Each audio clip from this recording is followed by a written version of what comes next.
What's up, everyone? Welcome back to the CoinShares podcast. I'm your host, Luke. And with another week that's passed us by, another month in crypto, usually that feels like a year, right? When I put out an episode, it's like everything has changed. Prices are $1,000 apart, and alts are either down 30% or up 2x. Things are moving even slower now. I think this last weekend, from 9/11 up until 9/13 or 9/16 now, I'm a few days off. I think Bitcoin barely moved 2%. Right, and alts, I saw everyone on my timeline today. I checked the charts. I didn't check on Sunday. I was watching football and just relaxing. I checked the charts and ETH is up 3%. And everyone's going crazy about, if you're short ETH, you're wrecked, or maybe this is the time that alts finally moon, whatever it is. So you have no excuse to not be checking out today's episode with the markets this slow, and this one will not let you down either. A lot of comparisons get made between gold and the new digital gold, right? Bitcoin, and how similar Bitcoin is trading to certain commodities, or the similarities in market structure, in stock to flow. We're looking at, whether or not an ETF gets introduced and whether we'll see the same kind of market growth. Not a lot of people actually think it wasn't too long ago for gold and for oil and for those commodities to get an ETF and to see 40 to 50 times market growth. So I figured, instead of just throwing the comparison like everyone does, gold to digital gold and Bitcoin is, all these things, I figured I might as well speak with someone who lived it. All right, so I speak with Russell Newton, who is a director over at CoinShares. If you're unfamiliar, I highly recommend you check out CoinShares and Russell Newton. I saw his blog he put out about 2 or 3 weeks ago that I really wanted to follow up with, and it's called the 3Ds: demand, depletion, and the dollar. And we walk through the framework that he used to approach commodities back in the late 90s to the early 2000s, when gold and oil and all those things were going through a boom, with ETFs coming online, more futures coming online. And I asked him the questions of, were people saying, the institutions are coming? Were people saying, hodl on until we get an ETF, and all those different things? But also that framework and how it applies. What lessons from the market, those markets, he can take and share with us as we maybe get a signal for what's to come for crypto, right? A lot of similarities there. Behaviors don't change with a lot of investors. Markets are cyclical, and I think you can learn a lot by studying the past, especially since so many people are making that comparison between gold and the new digital gold with Bitcoin. So I think you guys are going to enjoy this episode a ton. I learned so much. Before we do that, I have one quick message from my sponsor, and that sponsor of the show is Bybit Exchange. Like I said with the episode, the markets are so slow, you just don't have an excuse for not checking out a new platform. Highly recommend it. Go check it out. trading.bybit.com/venturecoinist. Link is down below on YouTube. If you're listening, just pop over to YouTube. Link is literally right below me. Click on that. You get a free $10. And when you get a free $10 and you check it out, you're going to open it. You're going to recognize a few different things. The layout is very easy to use, very similar to Binance or other exchanges you might be familiar with. And then also, they've been added to TradingView. Not a lot of futures and derivatives exchanges have already been added to TradingView. So if you do like to chart on TradingView and track Bitcoin or EOS or any of those things, you can do it on TradingView and trade directly from TradingView, or look at your assets and then trade on Bybit. So a pretty cool feature there. The other thing they just added is CoinSwap. So if you want to trade Bitcoin as if it starts to break out of this consolidation, or let's say XRP and EOS start falling and you want to be hedged, you can do all that, and you don't have to worry about having a bag of every single one of those coins. You can swap it all right there on Bybit Exchange. They're solving the problems that traders want fixed. Can't talk this morning. Go check them out. Bybit, thank you for sponsoring the show. Appreciate you guys for making this possible. And without further ado, guys, let's get into this one. You're going to enjoy it. I enjoyed it. I learned a ton. I think I learned a lot from all the guests. But with this one in particular, I was really interested in actually learning from someone who has lived that commodities world and then transferred into crypto, all the similarities there, because I really do think that we can learn a lot by looking at the past, especially when it's this similar of a setup. So enjoy, guys. Roll it.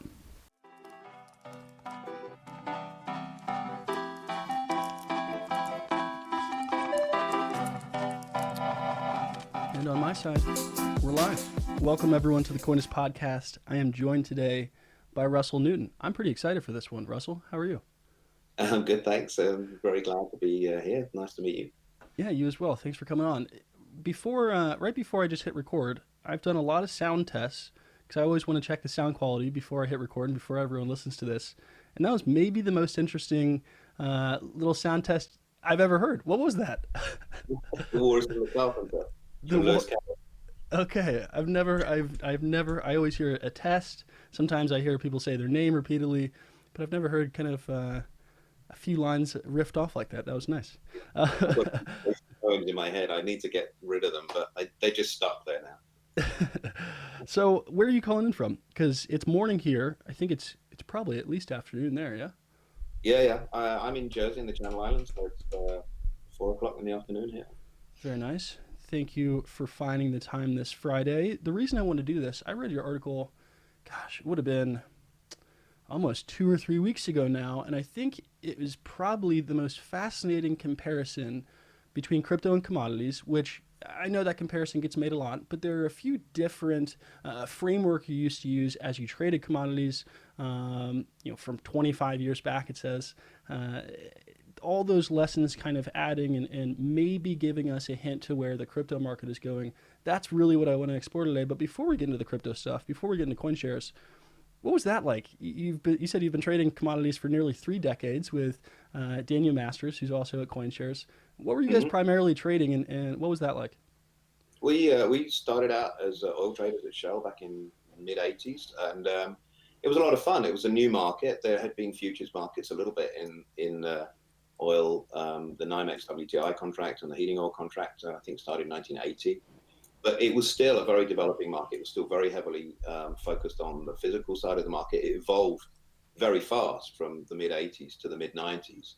So it was a lot of fun. We went from Shell to Fibro division of Salomon Brothers, and then eventually to JP Morgan before we set up our own company, Global Advisors.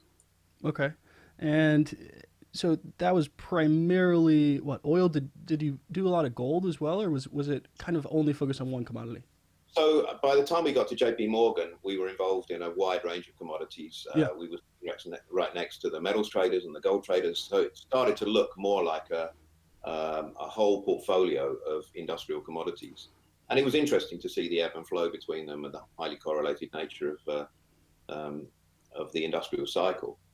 So when we started Global and moved into discretionary investment management as a hedge fund manager, yeah, it was logical to offer that kind of product to the market. yeah. One of the things that gets thrown around so much in crypto nowadays and with the Bitcoin markets is everyone is calling for these alt institutions or begging for institutions, or some people say institutions are already here. My question is, were people saying that back then too, right? As that market grew, as people had more synthetic options to enter those markets and those markets matured, were people always saying the institutions are coming and gold's going to do well, or the institutions are coming and oil's going to do better? Were people saying that then? Kind of in two phases, actually. I hadn't really thought about this before, but in the 80s to the 90s, the whenever the commodity markets moved in a way that the professional physical traders didn't really understand, it was always the hedge funds that were doing something that we didn't really understand. Yeah. So they were kind of this mythical beast out there that was kind of swinging a big bat. And then from the late 90s, really, particularly after 2000, there was much more of this kind of the institutions are coming. And it started with people like Goldman Sachs and JP Morgan creating commodity indices. And then from that came investable product. And from that came a huge burgeoning of ETFs across a whole range of commodities. Yeah, and then obviously the massive growth of both of those markets. From trading commodities and doing that, you eventually moved to CoinShares with your partner Danny Masters. I'm familiar with Melton, who's also at CoinShares. What's CoinShares like, and what was kind of that transition from a commodities market to crypto? There's a ton of paths to get in here, and I always try to avoid the question of how did you get into crypto, right? Everyone asks that, but your path almost seems the most natural of, since people do compare crypto and crypto investment and crypto trading to commodities, it seems like a really natural progression, as opposed to, there's also a lot of tech people that came in, or sometimes it's traditional finance that find their way in. Yours is kind of a not so heard about, but it's also, to me, it makes the most sense to make kind of this transition into crypto. What was Well, that like though? And then what was CoinShares? Yeah. so when Danny kind of stumbled across the Bitcoin white paper, which was probably 2012, Mm-hmm. as soon as we started looking at this thing, it was completely intuitive to us because we looked at Bitcoin and the way that it was constructed, and we thought this is like the gold market or the silver market. And for us, 2012, there was nothing going on in commodities, so we had time to sort of research this stuff and really start to get to grips with it. And the more we looked at it, the more we were convinced that be exactly like the commodity cycle. So when we started Global Advisors, the reason that we started that company was because we thought that there was an opportunity for to make investable products that a lot of institutional investors, they don't want to go and buy WTI on Sure. a futures exchange. They don't want to buy physical commodities, that's for sure. So they wanted to buy wrapped up products. And the more, it took 10 years at least for them to get familiar enough that they would start to do that for themselves. So we thought, here we are early in another cycle that we think could be exactly the same.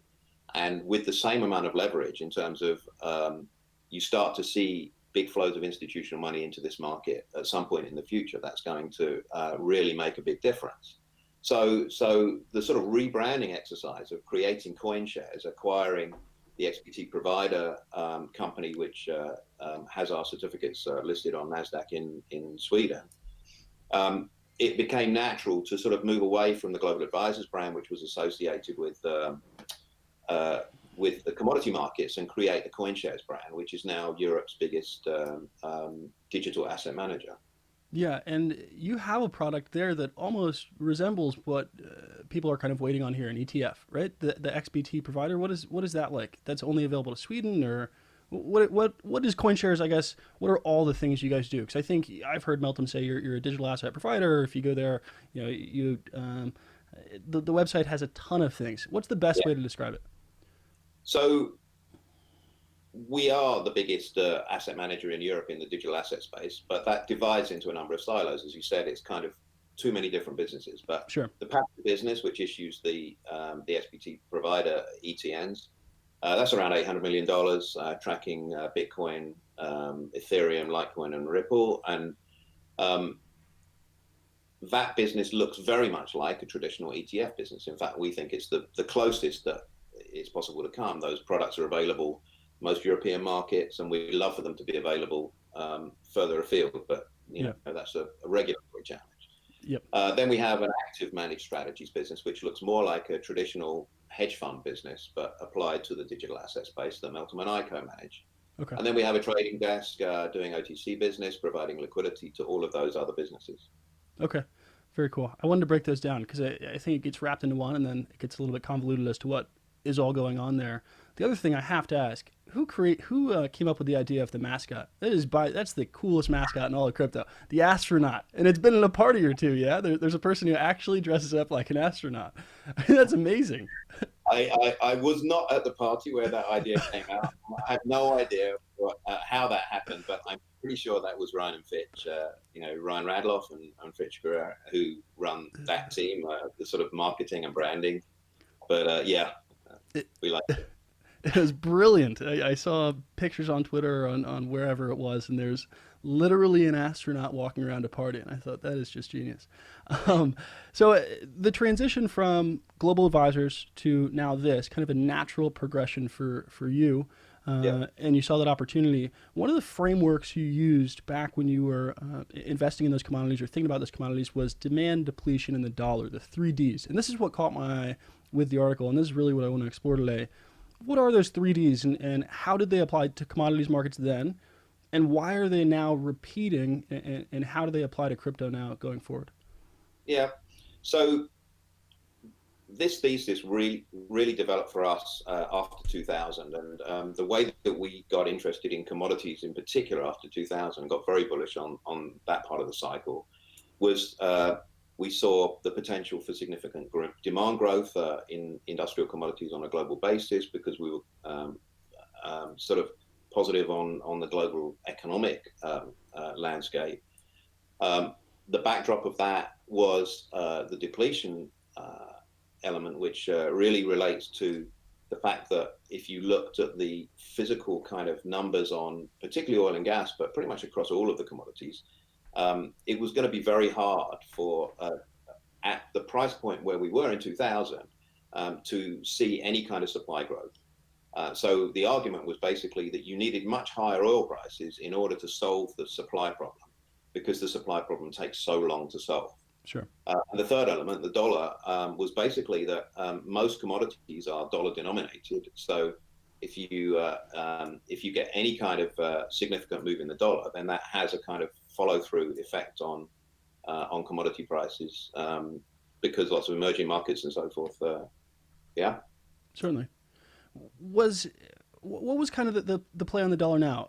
I think a lot of the macro environment or the macro thesis or narrative gets tossed around a ton now for Bitcoin. Yeah. What was the narrative then with the dollar and maybe people losing some faith in fiat currencies or losing faith in the dollar as it is? What was that narrative and how did that apply to gold and oil? So that's a good question. And you know what? I mean, it's 20 years ago now, and I haven't actually really thought about it for most of the last 20 years. Uh, we'd had 9/11, and I think that largely at the time we saw sort of dollar weakness as creating an opportunity for. But the exact catalyst for that, I don't recall. Yeah. I should do my homework, shouldn't I? Well, I imagine it was probably a factor of quite a few things adding up, kind of chipping away at it. I think that's partially what we see today. I don't think it's too different. One of the second comparisons you draw past, well, actually before that, applying those three Ds to Bitcoin now, right? So demand, depletion, and the narrative with Bitcoin. What's kind of the play there? What are some of those demand and depletion is one of the factors that when I read the article, I don't think enough people are thinking about, and I think it's kind of an interesting way to think about that. So what is depletion and demand? How does that factor into Bitcoin?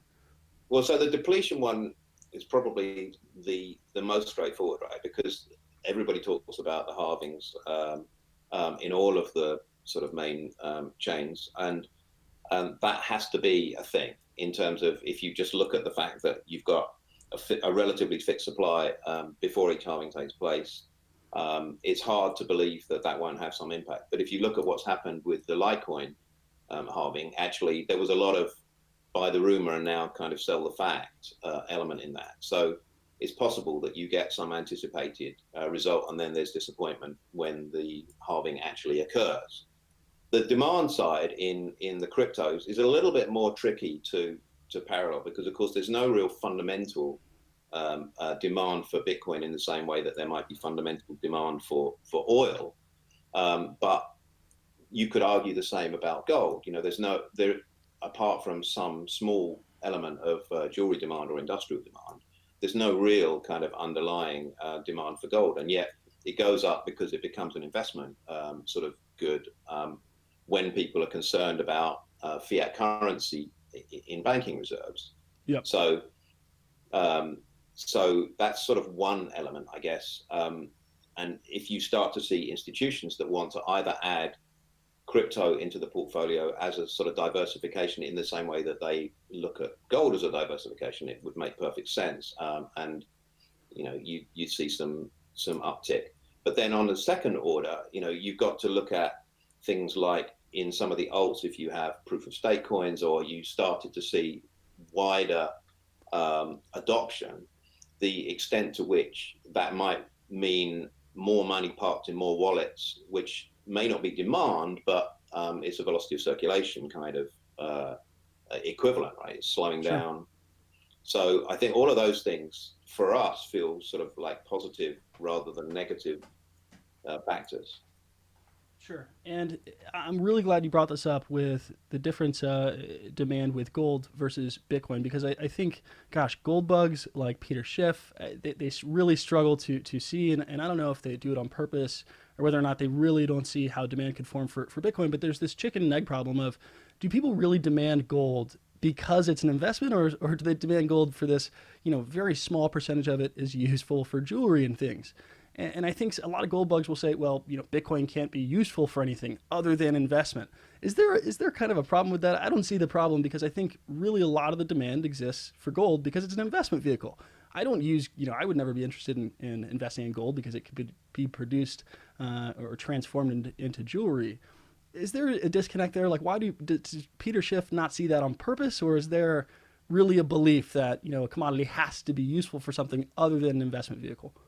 Well, I think the interesting thing about this is there's a broader debate when you look at digital assets generally. And if you speak to the crusty old farts like me at cocktail, they don't get the idea of digital money at all. And yet, my kids' generation, they totally get it, because they look at, they don't buy a CD, they subscribe to Spotify, they don't buy DVDs because they have Netflix. So the idea of like having real dollar bills in your wallet, makes no sense compared with having digital money, whether that's an electronic, wallet or Apple Pay or, Bitcoin. So intuitively, I think this is partly just, a kind of change management issue, that if you're over 40, you've been used to kind of having real commodities in your wallet or buying real things to represent ownership. But the younger generation is much more comfortable with the idea that there is no physical ownership occurring. And if you took so if you want to go back and look at the gold market and just subtract part of the mining supply and say that's dedicated to providing for, electronics and jewelry and all of those other good things, most of the rest of that is obviously just investment demand, and it Exactly. far Yeah. eats all of that part, and is relatively stable. So it makes no sense just to focus on that. And yet, I guess Peter Schiff's core argument would be, look, we probably had 5,000 years of evidence that gold is actually a reasonably stable way of parking value. Whereas what have we had in Bitcoin? 10. Yeah, and there's no refuting that, right? It has only been 10 or 15 years, but I always thought that was I at least had to ask someone else who has also been in the gold market, as opposed to just me and my millennial coworker or whatever it is that just doesn't get that comparison at all. So I'm glad we could dive into that a little bit. The second part of the framework, or the second part of the comparison between the commodities market, which you used to be in, and Bitcoin, and this one is really interesting to me because we finally have exchanges like Bakkt coming online, infrastructure continues to be built up, a lot of talk about physically settled Bitcoin futures and how that's going to facilitate more lending and more usage in some of these markets. Is from mid 1990s to kind of 2008, 2009, in the oil and gold market, trade volume went 40 to 50 times larger. What was the Yeah. catalyst for gold and oil markets to do that? And are we going to see something similar with crypto? I guess the question is, what's holding that back, right? I talk with a lot of exchange owners who just had CoinFlex on. They're kind of like Bakkt, but over in Europe and other parts of the world, doing physically settled.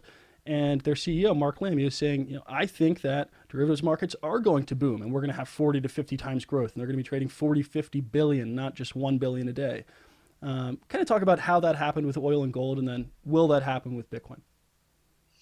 Yeah, it's one of those slow curves, a sort of exponential curve that starts off very, very slowly. And in the commodity markets, Goldman Sachs had a commodity index long before most of the other companies in the sort of banking world had one. It had a futures contract that tracked it on the CME, and it was always pretty terrible volumes and didn't get widespread adoption. And you didn't see all that many institutional products that were aimed at it. I think you need a sort of virtuous circle of several different things going on. You need some liquidity coming in, and so having decent exchanges with good regulatory footprint, like a Yeah. Bakkt, Gemini, CME coming in with futures markets. All of these things are a positive step because they're the sort of tools at your disposal. And then you need liquidity on those exchanges coming from institutions or existing players in the space like ourselves, or the other big players. And then you need regulators partly to buy into the idea that you can create financial product around those things because there's liquidity. And along the way, you hope that you're also producing a kind of proof of concept, at the very least, to demonstrate that these sort of blockchains that maybe underline the digital assets are actually useful things, that the blockchain generally has some purpose as beyond just the sort of money function.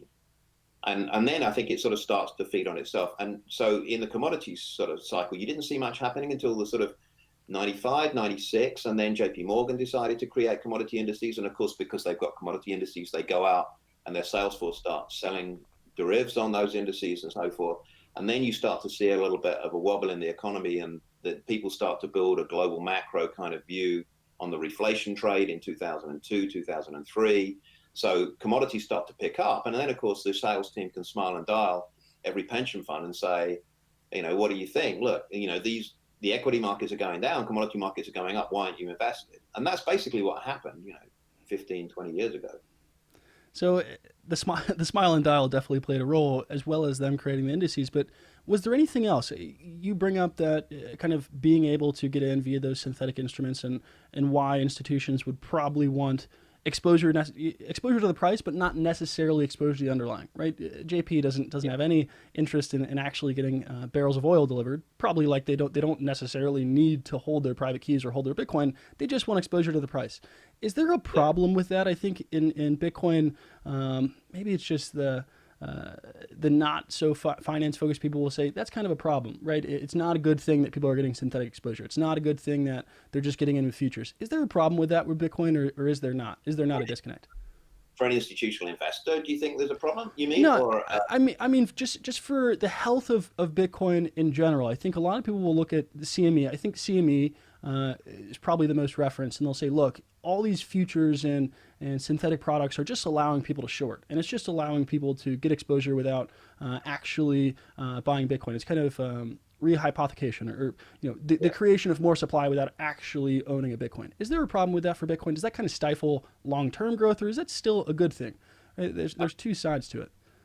I don't see it as a problem. I mean, I think that in most financial markets historically, including the commodity markets, but in securities markets as well, you've seen um, um, derivatives markets ending up being much larger than the underlying.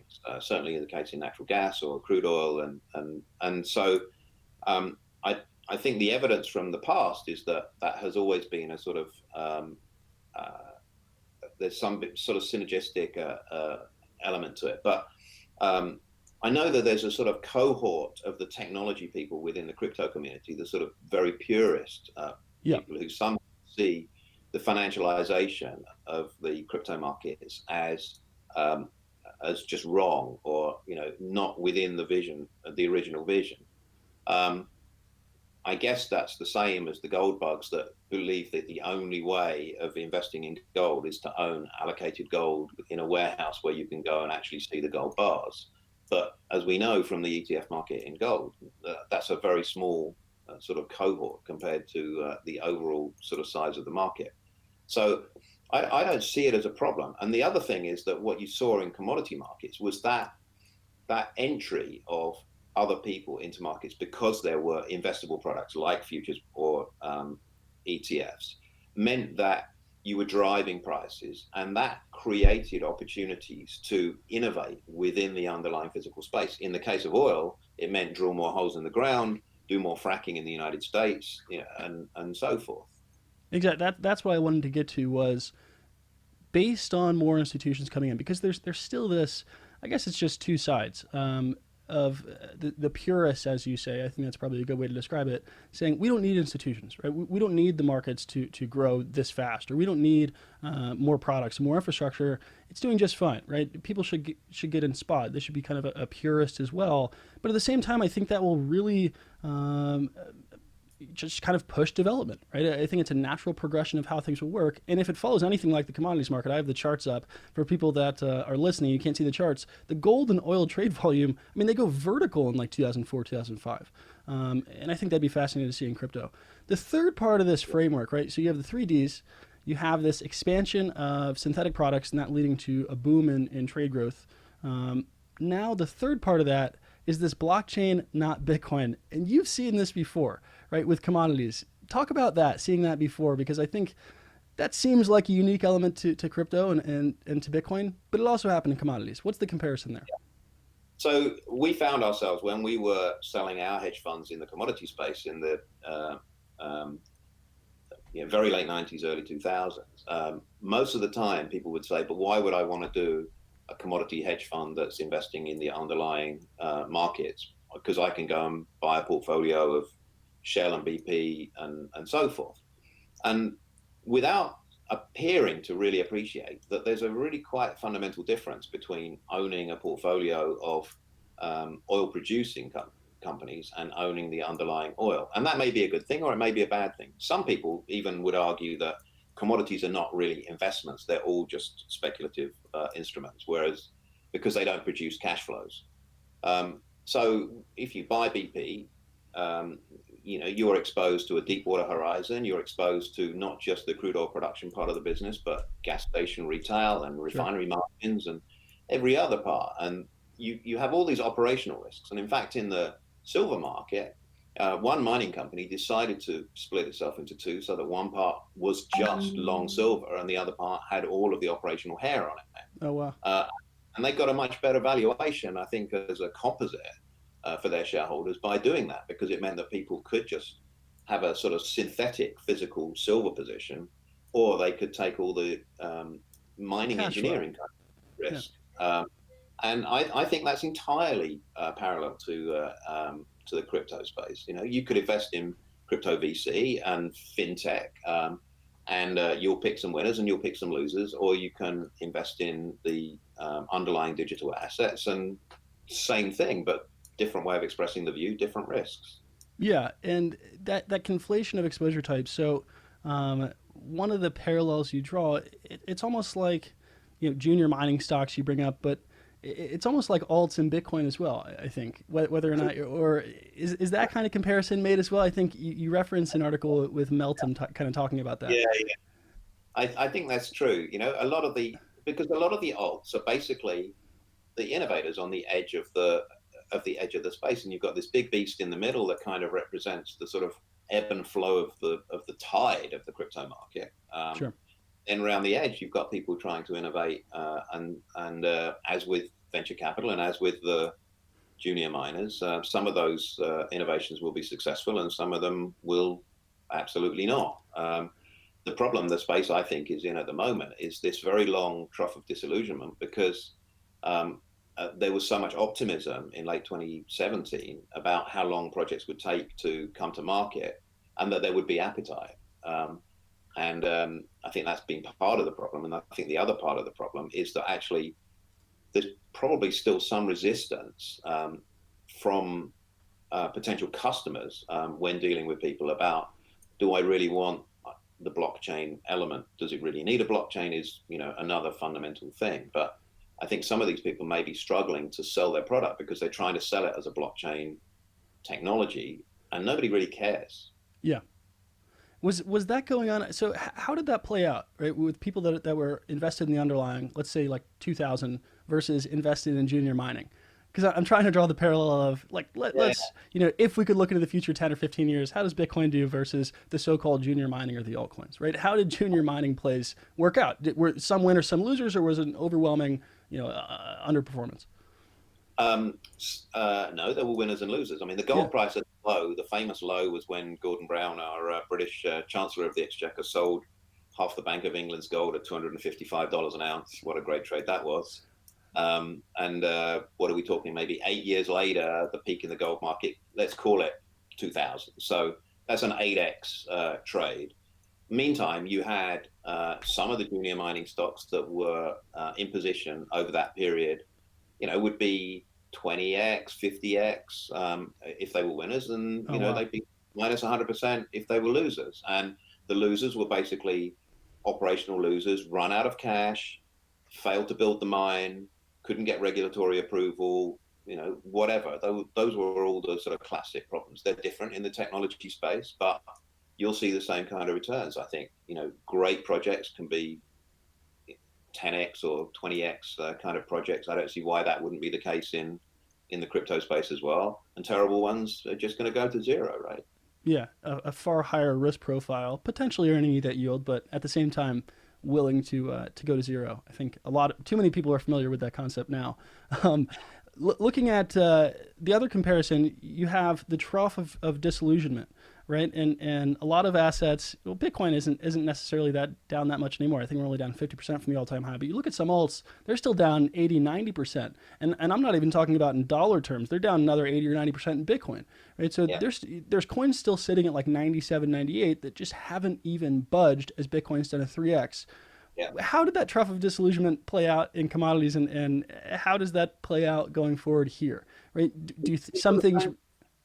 All of these things right?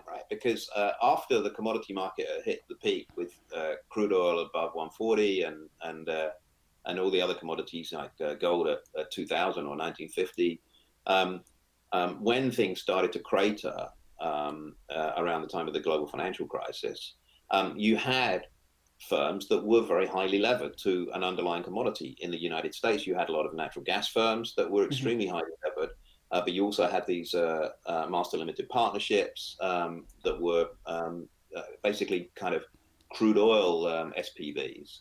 And very many of those were down 90% after crude went from 140 to kind of 35.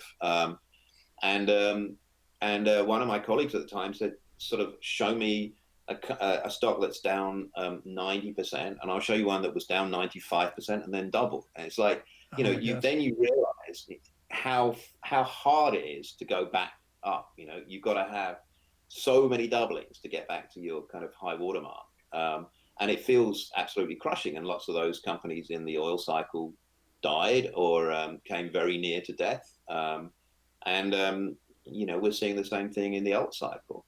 Yep. Um, As that people's faith kind of gets shaken there, right? So people that were invested in altcoins, or if you had an altcoin that's now down 98%, sometimes that kind of converts people to say, look, I should probably only be in Bitcoin, or I have to heavily weight Bitcoin. Was there also a similar transformation there? Like, let's say you're talking to your colleague and says, show me one that's down 90%. You look at one that's down 95%. Was it a transformation that said, wow, we should really kind of move the risk profile down, or was there kind of an industry-wide focus of, we should really only be focusing on oil, stop these junior mining plays? Was there a transformation there? Because we're seeing that in crypto right now. More and more people are becoming maximalists. Did that happen in commodities as well? I'll tell you what happened in commodities was a lot of Monday morning quarterbacking. A lot of investors ringing fund managers and saying, what on earth made you think that this particular thing was a good idea, right? Or why on earth did you buy that MLP when it was trading at 75% of NAV, but you didn't hedge out the forward commodity risk? And so when the market cratered, then you'd buy it again because now it was at 50% of NAV. Sure. So there was a lot of navel gazing about the risk management that had gone on and stuff. Not much of it was all that useful, but you can pick around in the debris from a fallout like that, and you can find some really interesting things. Because as with the internet, sort of bubble, the first one, I guess 2000, 2001. There were some fantastic companies that got shaken out, Amazon being the obvious example. Yep.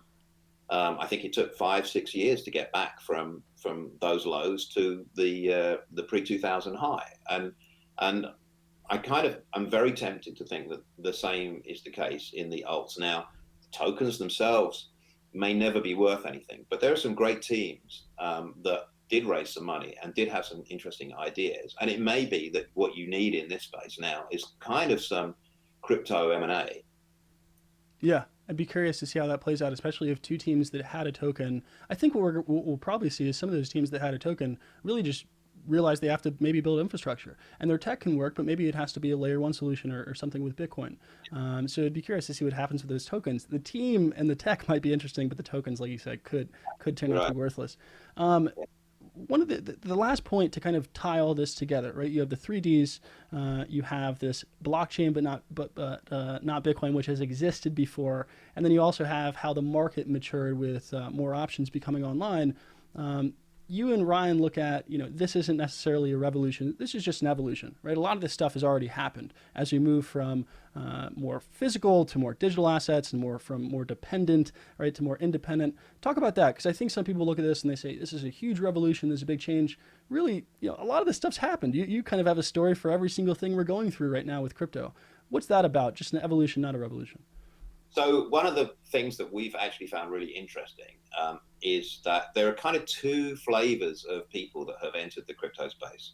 There, as you mentioned right at the beginning, you have technologists that stumbled across the original Bitcoin white paper very, very early and just totally got it really quickly, and then tried to build products, whether that was an exchange or whether that was a wallet or whatever. And so they've come at it from the technology angle. And meantime, people like myself and Danny and Melton have come at it much more from financial services. So we're used to working in a regulated environment, and we're used to kind of all of that sort of stuff.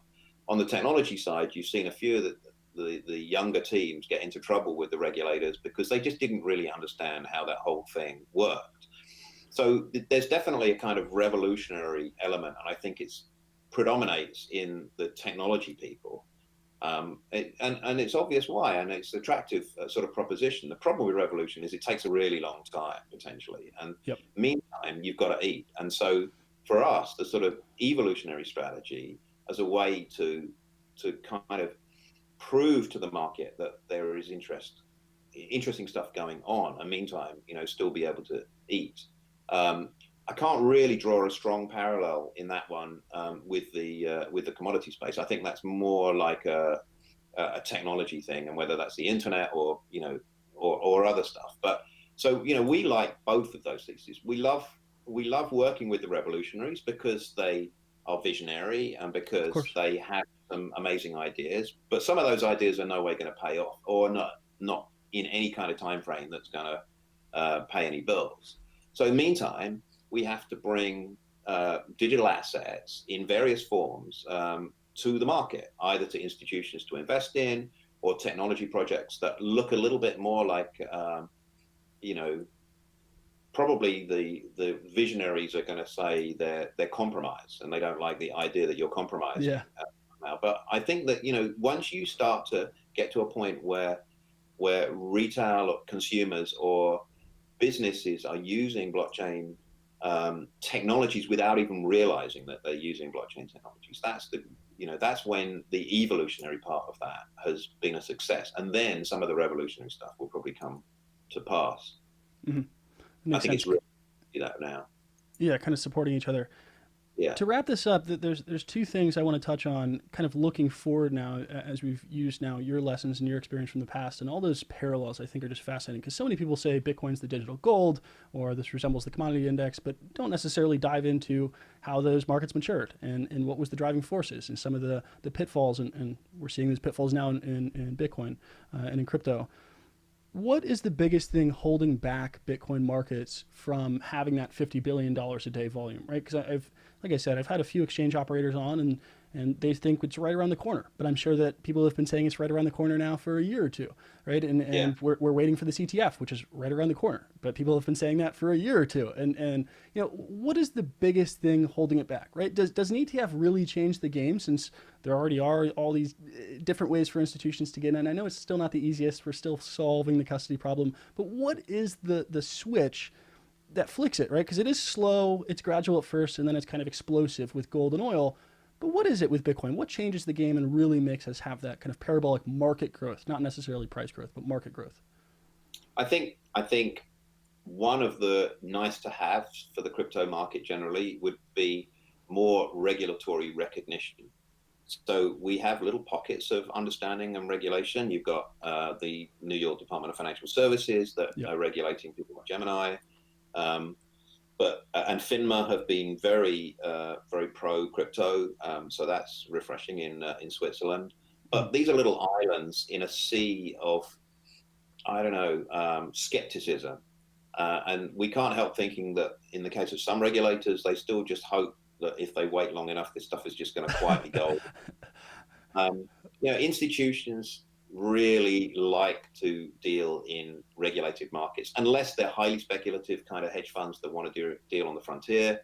By and large, the trillions of dollars of assets that are floating around the financial system are working in regulated markets, and to see a regulator like the SEC embrace this, or one of the other regulators that we would consider to be very significant. I know, we talk to exchanges all around the world in the securities market about listing crypto assets, and they're all looking to one of the sort of what they consider to be the sort of leading regulators to Yep. give this before they step out of line. And I think that would be a really good thing. Another really good thing is, beyond Bitcoin, we need some killer apps in the space that demonstrate to consumers more widely and to regulators that this stuff is not going away. It's actually useful. It's not just dark web bullshit kind of stuff. Yeah.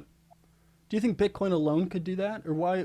I'm just curious on your view there. Why apps or other Web3 things kind of have to illustrate that? Could Bitcoin alone illustrate that if Bitcoin just sticks around long enough and as it continues to grow? Or is that just kind of it would add in, I guess? I don't know. Most of the regulators, I guess, are looking at Bitcoin as the kind of use case or the test case for all of this stuff.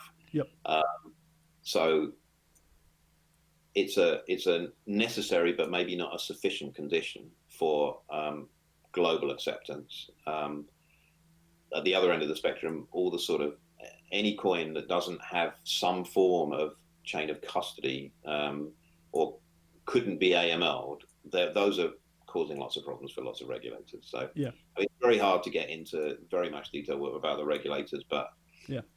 and certainly not what they're thinking. Wouldn't like to even guess what they're really thinking. But I don't know whether this would work for Bitcoin alone. I really think that maybe you need some of the other technologies that are being developed around the place to sort of support the whole edifice of cryptocurrencies and digital assets. I see. Just to kind of wrap their head around it and change their view from will this go away to actually understanding what we're doing here. Very Well, cool. it's like it, you've invented HTTP and TCP/IP. Is email enough to get everybody to I use see. email, Yeah. right? Yeah. As I see. That is another nice comparison. Okay. Well, kind of wrapping all those up, right? Bringing in those three comparisons. Also, now looking forward as to what could change the market. I'm going to end this kind of with a fun question, and don't take it too serious because I don't take price predictions or anything like that too serious. But I'm doing a new thing, asking every single guest that comes on, and it'll be a fun little tally. What are your kind of thoughts going into the market next year? Do you think we hit all time highs? Is kind of the question, and what level of confidence there? Obviously, I'm not marking this down. I'm not asking you to make a price prediction, but just for fun, right? Do you Sure. think In the gold market, they actually have a competition. The LBMA, the London Bullion Markets Association, Okay, runs cool. for all the dealers to put their number once a year on the nose, and then they kind of rank them at the end of the year. Um, Perfect. That's what I'm doing here. Then this is the Bitcoin, the Bitcoin, the coinist market right here. I'm going to rank this. What's your level of conviction there, and what's your number? I think that 2020 is going to be a really good year for crypto generally because I think you're starting to see some technology projects actually deliver, and that gets you buy-in and it gets you more confidence. I don't know whether I think it can take a really long time for a doubling, to get back to all-time highs, which is basically what you need in Bitcoin right now. If you look at the Amazon chart, it went down real fast, and as I said earlier, it took like 5 years to make that back. So we had 2018 and we've had 2019. I don't think we'll make new all-time highs in 2020. Okay, I think it might marking take long. marking that down. I'm taking note here. We're gonna have quite the list, so we'll check back in 2020. Russell, thank you We so good. much. Russell, thank you so much for coming on and sharing your experience with the commodity markets. I think a lot of people are going to be able to now look at those lessons that we might have seen in those markets, and history does tend to repeat in markets, right? People's behaviors don't change, cycles don't change. Markets are cyclical in nature, and I think that those lessons from the past might give us some insight into the future. Thank you so much for coming on, Russell. This was fun. Have a good weekend. Yeah, it's already the weekend there. And you. Yep. Ciao. Cheers.